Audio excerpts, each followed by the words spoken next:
A stray ran into our yard. It was hurt, and my best friend Leo and I bandaged its paw. Then we fed it and went to the swings. We had so much fun together. We even exchanged friendship bracelets with our initials. A few days later, Leo and his parents moved to another city. I watched the van drive away and cried. At first, Leo and I called each other often, but eventually we stopped. Hi, my name is May. I was a goody-two-shoes during elementary and middle school. But one day, everything changed. When I started high school, my parents got a divorce. I stayed with my mom. She was having a really rough time and stopped paying any attention to me. That really hurt my feelings. I spent all that time in my room watching TV shows to get my mind off things. I like to imagine that I was a movie character. Not necessarily a hero, though. I liked villains just as much. They were so strong and cool. I wanted to be like them. First, I got a haircut and I dyed my hair black. Just imagine, Mom didn't even seem to notice. After the holidays, I came back to school a completely different person. My new hairstyle gave me confidence. I talked back to teachers, made fun of my classmates, and felt like the heroine of my favorite TV series. Of course, everyone was shocked, especially my best friend Samantha. May, I hardly recognize you. Why are you acting like this? Well, if you don't like it, it's not like you have to hang out with me anymore. I really wanted to hang out with the coolest guys at our school, but they wouldn't let me. One day, there was a rock concert in our city. Everyone wanted to go to it, but we were in for an unpleasant surprise. The principal was making the students watch the school play. At first, I was angry, but then I got an idea. The evening before the play, I snuck into the school. I went to the bathrooms, plugged all the sinks, and opened the water. The school was flooded. I filmed everything on video and sent it to the school's worst bully. John was the leader of the guys that I wanted to befriend. Imagine the chaos the next morning. The whole school was panicking. The principal and teachers were horrified. They had to cancel the play and call someone in to deal with the flood. I was beyond proud of myself. Eventually, John came up to me. I had no idea you were so cool. Do you want to go to the rock concert with us? Did I want to go? Of course I did! When we were leaving the school, Samantha suddenly called my name.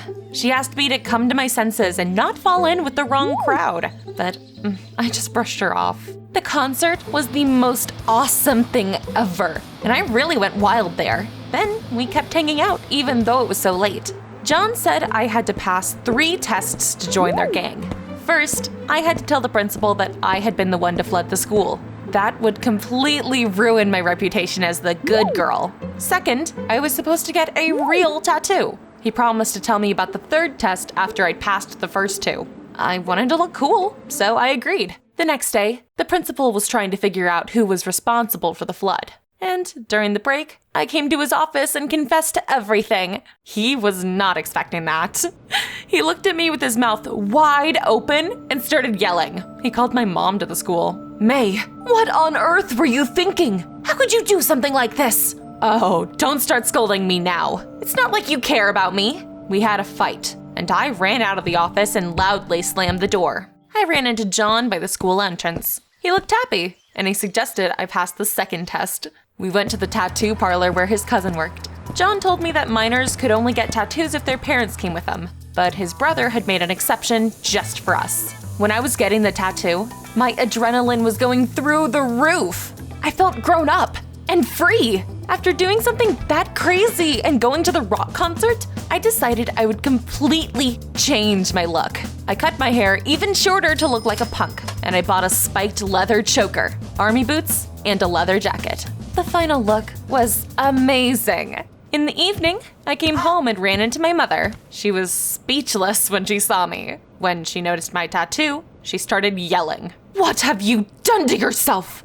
That really pissed me off. She hadn't cared about me for such a long time. Why start now? I'll do whatever I want. My life is none of your business. I went up to my room, locked my door, and turned on rock music at full volume. The next day, I was late for school, on purpose. When I walked into the classroom, my classmates stared at me in shock. The teacher gasped loudly and demanded that I immediately fix myself up. I said that there was no uniform at our school, so anyone could wear whatever they wanted to. And then I suddenly noticed a new student in the class. For some reason, his face seemed familiar to me.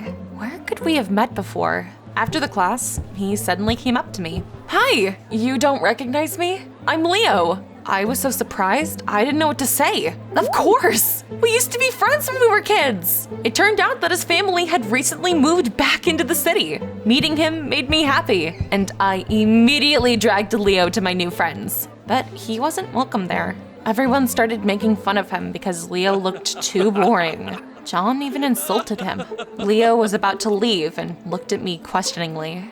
May, you remember that third test? You can pass it right now. I hesitated a little, but I chose to leave with the gang. We came to an area with many high-rises. John said that he liked to go to the roofs of tall buildings and just hang out there. I was supposed to go with him. To say that I was scared would be an understatement, but I wanted them to respect me, so I said it was a walk in the park for me. We climbed up the fire escape. I suddenly thought about Samantha. She never would have had the guts to do something like this. She was terrified of heights. We climbed up and took a little walk on the roof. I pretended like I was enjoying this, but I was actually very uncomfortable. When we got down, I breathed a sigh of relief. But then I heard a siren. The cops had seen us. Let's get out of here. We raced down the street, but the police car followed us. At one point, John turned into a narrow alley, and I rushed after him and almost fell. I fell behind, but soon managed to catch up to them. When we finally lost the cops, John was so full of adrenaline that he started shouting. We hung out in the city until late in the evening again. John was boasting that his cousin would soon let him ride his bike. He put his arm around my shoulders and promised he would take me for a ride. I couldn't wait. At home, I tried to sneak into my room when the light suddenly came on. My frowning mother blocked my way. Where were you? Do you even know what time it is? I ignored her and I tried to go around, but she grabbed my shoulder. Don't you dare leave when I'm talking to you. Don't you dare bother me. It's your fault anyway. Dad left us because of you. Mom flinched and stepped back as if I'd hit her. Tears streamed down her face. I realized I had gone too far and hurt her really bad. But I had my pride. I wasn't gonna apologize. The next morning, the whole school knew that I'd run away from the cops and climbed a high-rise building. There was no trace left of my reputation as an obedient little girl. John had accepted me into their group, and I was over the moon. The teachers still got mad whenever they saw what I was wearing. During one class, I was even sent to the principal's office. We can dress however we want. We're not breaking any rules. My insolence made the principal mad, but he couldn't do anything. One day, during a break, John suggested we prank the new teacher. She was really young and hadn't even learned her students' names yet. John and a couple of his friends came to my classroom. We were discussing possible ways of disrupting the lesson, and Leo overheard our talk. You can't do that. That's wrong.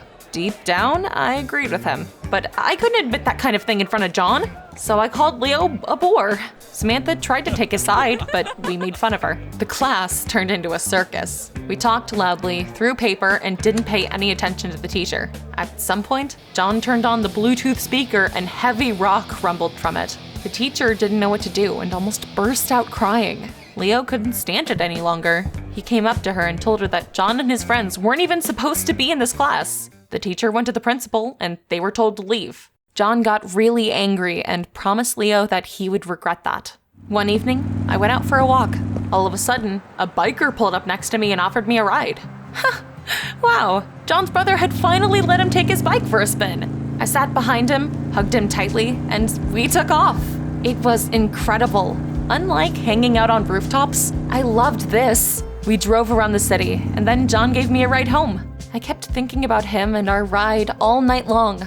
The next day, I saw him near the school. John and a couple of his friends were cornering Leo. They had probably decided to get back at him for ratting us out to the teacher. John was about to hit him, but Leo suddenly managed to grab his arm. John whined in pain, and everyone was stunned.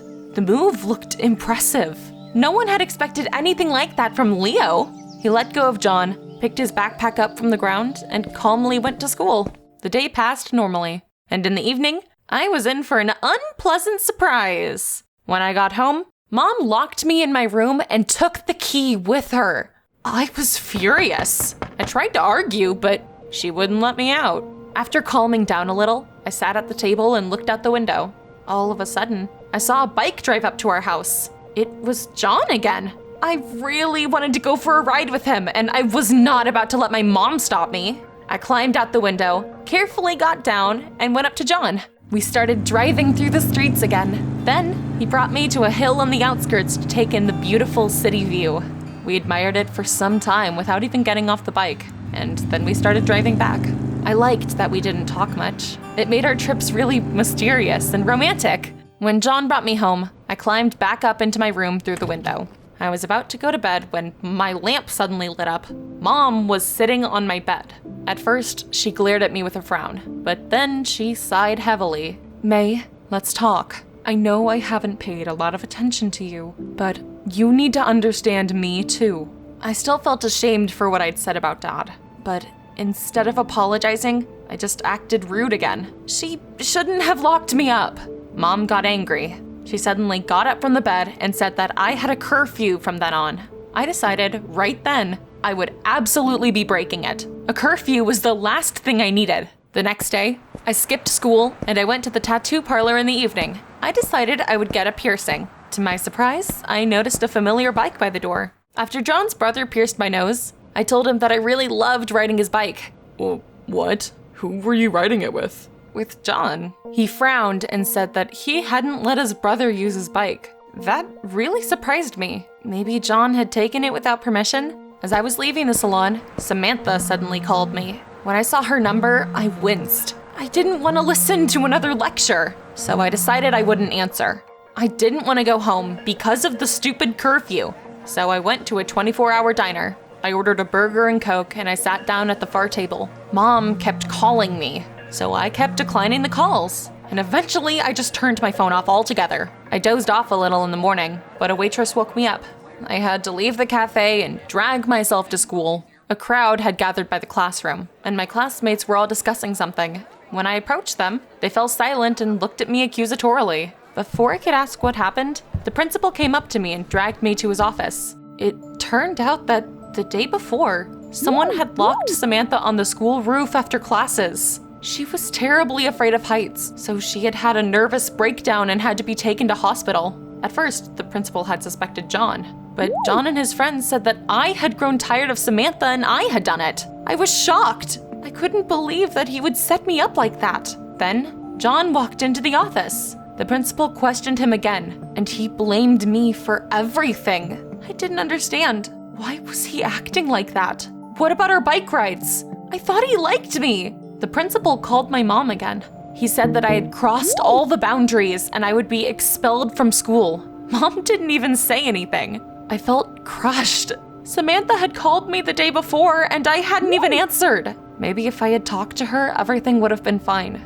I wanted to go to the hospital, but the principal said that Samantha was sedated and sleeping. As I was leaving his office, I accidentally saw my reflection in the mirror and I froze up. What had I become? Why was I acting like this? I had gone so far to get accepted into John's group. And for what? They had all betrayed me. Mom had to go back to work. She gave me a ride home and then left. I was about to go in when a bike suddenly stopped nearby. Was John kidding me? Did he really think I was gonna go with him? I silently looked at the biker and a thought suddenly flashed through my mind. What if I was wrong? What if it wasn't John, but his brother? But then why hadn't he told me the truth when I'd been in the salon? The biker suddenly took off his helmet. I couldn't believe my eyes. It was Leo. I got on the bike and he brought me to the hill again. There, he told me that he just wanted to spend some time with me, so he'd been taking me on rides. I think you're a better person than you're trying to look. I knew the real you when we were kids. He suddenly gave me his hand and pulled up the sleeve. He was wearing the friendship bracelet that I'd once given him. That was the last straw and I burst out crying. I suddenly realized that I really had been doing the wrong thing. I've done a lot of bad things, but I didn't lock Samantha up, I swear. And Leo believed me. I calmed down, and I decided I would fix everything. When I got home, I changed into my old clothes and I cooked dinner. When Mom came home from work, I apologized for what I'd said and everything that I had done. At first, she didn't want to talk to me, but then she softened up a bit. We talked about things, and we made up. I went back up to my room, took out a box of my things from childhood, found my friendship bracelet there, and put it on. The next morning, the principal called my mother. He said that there had been a mistake. I hadn't locked Samantha up on the roof, so I could come back to class. Mom was happy and gave me a ride to school. When I walked into the classroom, everyone was standing close and discussing something again. When my classmates saw me, they abruptly fell silent. I noticed Samantha among them. She had been discharged from the hospital, and she was telling them how she'd told the principal about John locking her on the roof. They just wanted to have a laugh. But when I had a breakdown, they got scared and blamed everything on you. I called you because you're friends with them and you could have let me out. You didn't pick up, and then my phone went dead. I was so ashamed of myself. I'm sorry I didn't pick up the phone. And for acting like that. I want us to be friends again, but I'll understand if you don't. It might be hard to believe, but Samantha agreed. She admitted that she also missed the time when we were friends. John was expelled from school. His friends tried to keep acting the same way for a while, making fun of me for being a good girl again. But I stood up for myself, and Leo helped. Students began to respect him. The troublemakers eventually stopped hanging out together, and they weren't really all that brave when acting alone. Leo and I started dating. For the first time in a long time, I felt happy. Have you ever wanted to rebel? Tell us in the comments down below. If you're watching this, you've already breached the SCP Foundation protocols. Stay where you are. The cleanup team is on the way. In the meantime, you can watch stories of the people who were lucky enough to encounter the most anomalous SCP objects. When the Foundation staff arrives, you will be treated by Class A amnestics and you won't recall anything. This record will self-destruct in 3, 2, 1.